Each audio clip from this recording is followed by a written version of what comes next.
Sometimes, you might want to enable silent mode on your Android phone, maybe for a meeting or something like that. Anyway, in this video, we'll show you how to enable silent mode on your Android phone. First, you'll need to press the volume button. When you press it, you'll see some options pop up. There's a button that looks like this. If you tap it, silent mode will be enabled.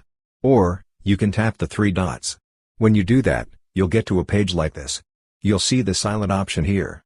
Just tap it, and silent mode will be enabled. Another way is through your notification panel, where you'll find the silent mode option. To get there, swipe down from the top. When you do, you'll see the silent option. Sometimes it's labeled as mute. In my case, it's mute since I'm using a Poco phone. On Poco and Redmi phones, the options look like this. Anyway, you'll need to enable that. Sometimes it's called silent, or there's another method. Go to Settings. In Settings, you'll see a search option. Tap it and type in silent. When you search, you'll see the silent option. Click it, and you'll land on this page.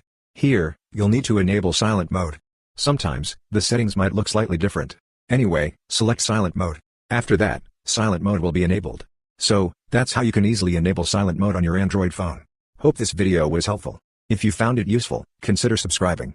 See you in the next video.